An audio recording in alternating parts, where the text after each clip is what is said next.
Alrighty guys, what is going on? Back for another video. In today's video, I'm going to be looking at the iPhone 16 Pro Max. After around 6 months, I've had this phone since April. I didn't really do the calculations, it's December right now, so it's been around that area. And just want to take a quick look at the hardware, the battery, and kind of how it's been performing for me these last few months. So I went from the iPhone 14 to the iPhone 16 Pro Max. As you remember, I had the 14 before I got this phone.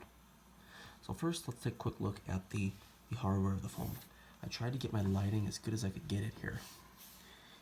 I took the case off. I used a typical OtterBox case, and you can see this phone looks brand new, except the dirty screen that I need to clean. But other than that, it's amazing. You can kind of cover the top here and think it should shut the phone off. Yeah, see that? It's always on display there. But yeah, very nice phone. The back here, the cameras. Look at how far the cameras actually come out of the phone there. Quite a ways. So this is the importance of using a case on one of these phones, because these cameras really do protrude quite a ways on the device. But that natural titanium color is just amazing on this device as it shines in the light there. Fingerprints, it does not show fingerprints easy at all on the back actual glass, the matte glass, but it does show them very, very easy on the lens and the lens glass and the side of the phone here. I'm having trouble getting the camera to focus on that, but you can definitely see, yeah, it's not really focusing well, but there is definitely visible fingerprints along the titanium edge here. Although less than you would see on like your other colors. And so that's about that. Mainly, you know, when you got the hardware buttons, the camera control, and the new, you know, silent switch, which is so amazing. I love that so much more than that old, you know, messy one you push in here and you get that option right there.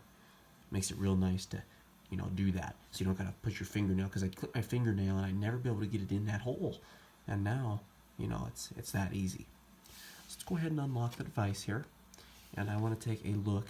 I'm going to adjust the brightness so you guys can see the phone. We're going to take a look at the battery real fast. Let's go to battery. The battery on this phone, you can see I'm at 10% right now, is great. The battery has been great. And, you know, some people have had this phone for a year and they're at like 99% capacity. I've had it for like somewhere around 6 months. And, let's see. And my battery health is 95 already. And I've had 346 charge cycles.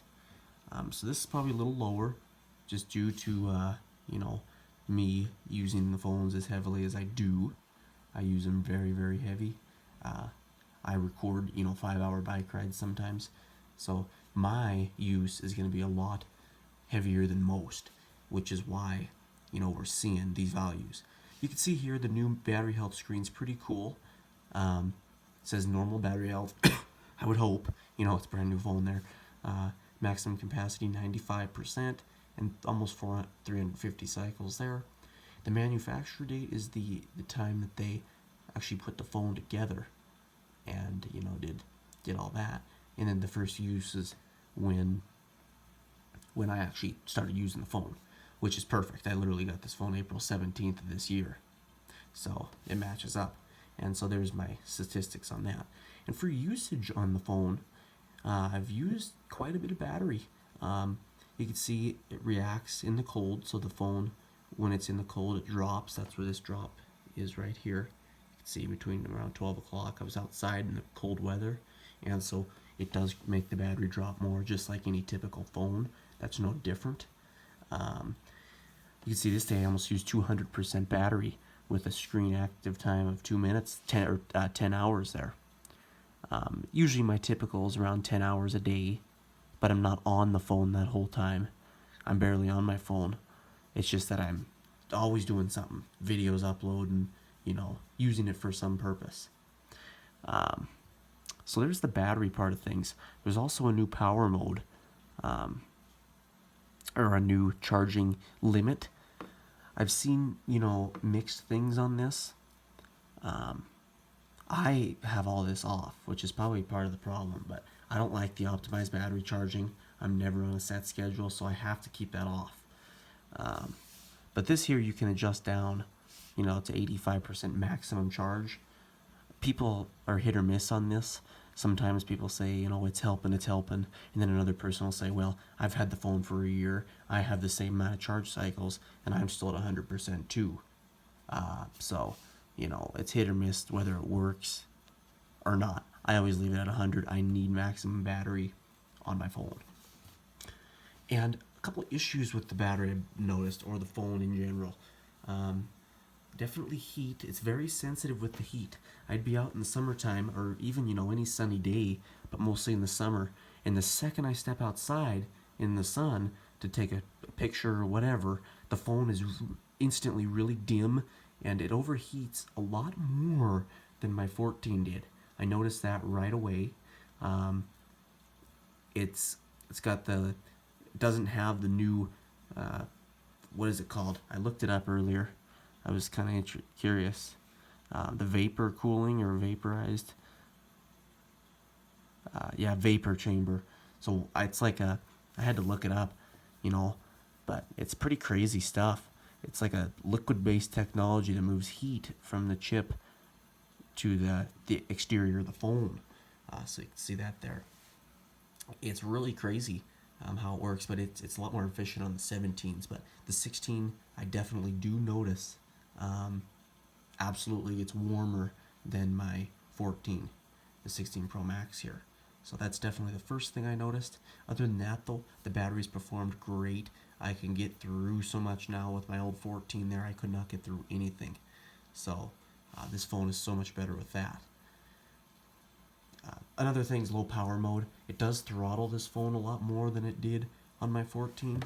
So if I turn low power mode on, it won't probably happen right in front of me here, but it lags. Like if I open, certain apps, it makes things really slow, kind of laggy. It's hard to demonstrate, but it does, big time. So I turn that off unless I absolutely need low power mode. And so the next thing there, the cameras. The cameras are very great on this phone, and we have a few options in the app, or in the settings app for the camera. So let's go ahead and scroll down to camera, and we have the system settings for the camera control. So if I kind of push and hold on this, it opens the camera. Oh, wait a second. What did I just do? Oh, that's visual intelligence.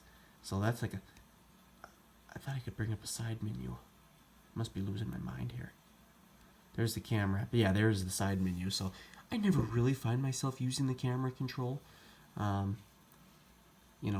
It's kind of hard to reach from the side, but you can adjust the tone.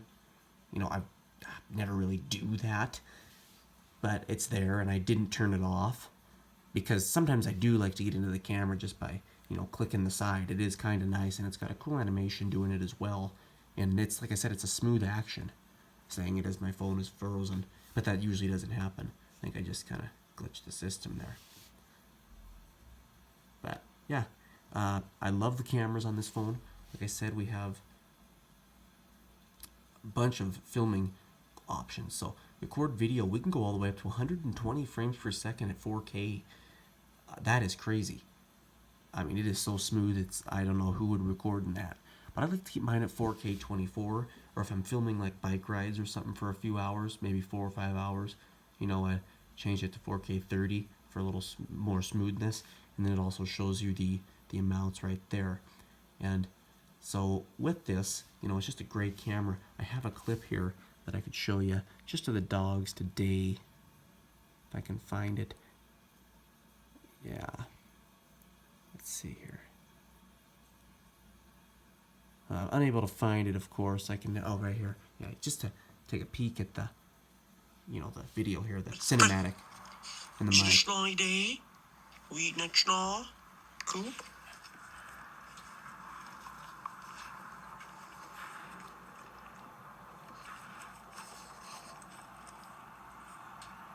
So it doesn't really do it justice on there because this is an iPhone 7 filming the video, but you can hear the microphone catches up any little sounds, and it's just a great device there.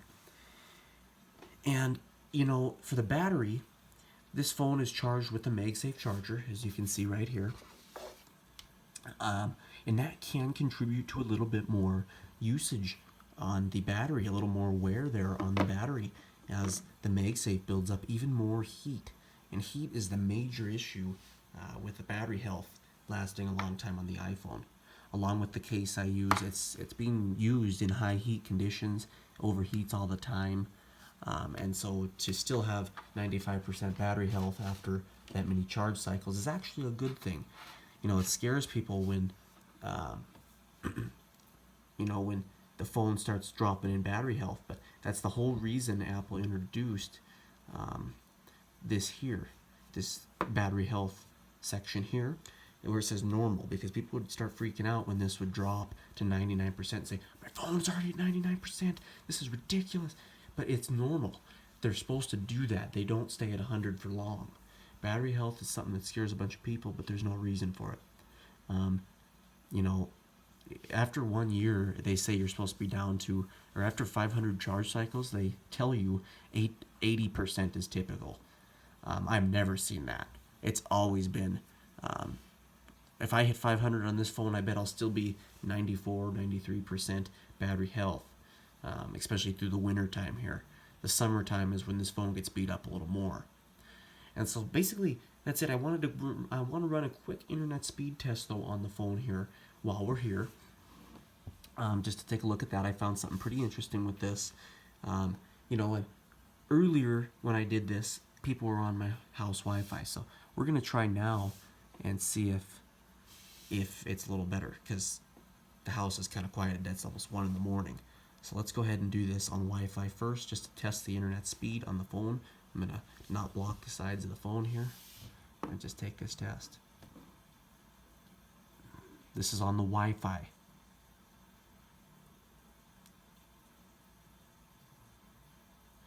About 450 megabytes per second there.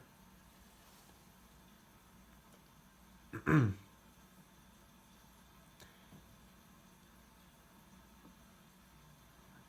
the download about 11, or on the upload, I'm sorry. So that's on the Wi-Fi. Let's take a look at the 5G ultra wideband, which is what I have. See, it's on the 5G. It might take a second to kick. Yeah, there we go, 5G ultra wideband there. And I find very great results with this. Just wait till I do this test. So there's our Wi-Fi results. Let's do the test again.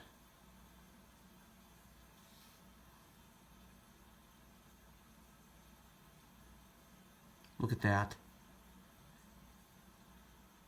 666 download. And look at the upload speed. Seriously, this means,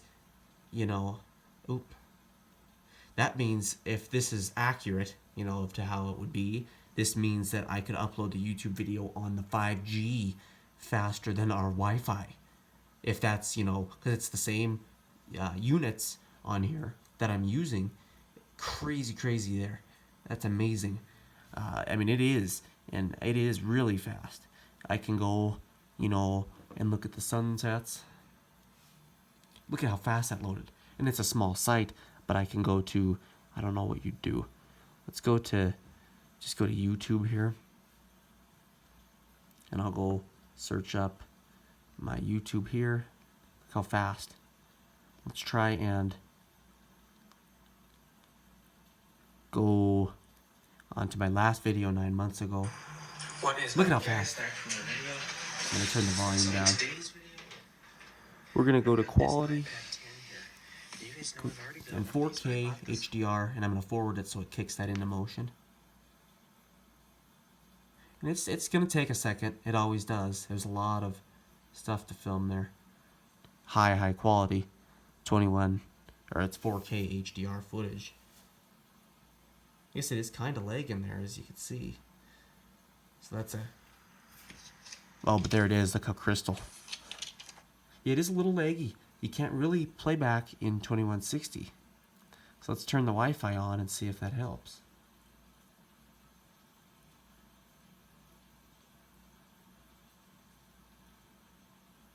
No, it doesn't. So overall, it's just going to be a little laggy. But, you know, when I was on the 5G there, and you just give that, you know, it kicks in, to be able to load this video up, you know, so quickly in 720p, which is, you know, already high on a 5G cellular network, is really amazing. Nice color.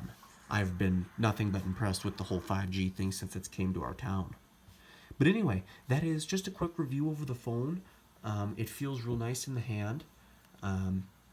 Kind of slidey. You'd want a case. Like I said, these cameras, they need a case, or you will scratch them to death.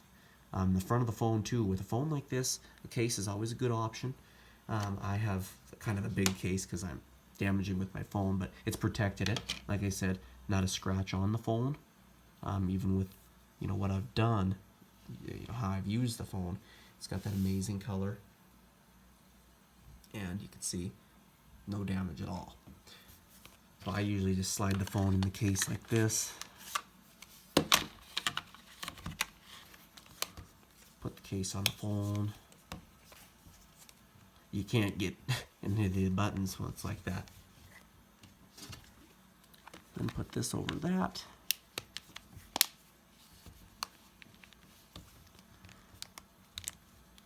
These are the big OtterBox cases. I always have to use one of these. I'm always dropping my phone. And then you can see it makes the phone a little heavier. The phone's already pretty heavy. It's a lot heavier than the 14 Pro Max is. But the case, it makes it a lot safer to use. It covers the camera, that huge lip I showed you earlier on these lenses. Now, I mean, you can put the phone down with some force and you're not going to hurt it. You know, you can hit the front of it. I mean, that's just natural, everyday thing people do. You know, I go to work and I put the phone down like this, or I put it down like this. And over time, without a case, you'd just be destroying the phone. And they make cases with the MagSafe, so you can pull this out and get it on right. And then the phone does charge, so you can see there. And it still sticks on very firmly. I just couldn't get it hooked right, like very firmly. Like I'm gonna pull, and it takes. It's hard to demonstrate here, but once you get it in the position, it's a sturdy, you know, click there, and it charges fast. But keep in mind, using MagSafe, it produces more heat, and over time, it will probably wear your battery a little bit more than just using the standard plug. But it's really not that big of a deal. So anyway, that's the iPhone 16 Pro Max. We're literally, I can't calculate it in my head how many months ago April was from December, but that's how far I've been using this phone, and it's been great. It's one of my favorite phones ever. I love the dynamic island here. You know, it's got functionality too. Some people say they hate it, but if I'm doing a stopwatch or something, I can go up and I can see it there, and I like that. I actually would rather have that than just nothing and no. It's his functionality. I actually enjoy that about this, and you can kind of click into it, and if I got hotspot going, it shows my hotspot icon up in the top, and I like that's kind of cool. I think it's pretty nice. So anyway, that is just an update. I'm going to do another update on this soon, as I want to kind of keep track of this battery health. It's been a little bit since I posted, and we're going to get back into that once in a while. But yeah, gave me a lot of time to kind of look through this phone, and the major issues I've had with it since I've got it, even on the 18, now I'm on 26 iOS, but was that overheating. It's definitely a phone that overheats quite well, and it's hard to see it when it dims in that sunlight, which is the definite major thing. I found myself having to hold it to my car AC sometimes, even just in 70 degrees, to get it to, you know, cool down. Again, I've got a thick OtterBox case, which doesn't help. But yeah, just one thing to keep in mind with it. But yeah, it's a great phone. If you're upgrading from a 14 to this or something like that, it's a perfect phone. The 17, like I said, offers just a couple more benefits, like the kind of redesign on the back of the phone and the vapor cooled system, which is pretty crazy. Uh, I'm gonna have to do a little more research into that, but yeah, it's a great phone. I've had no huge issues with it, and that's the update. We'll see you guys soon.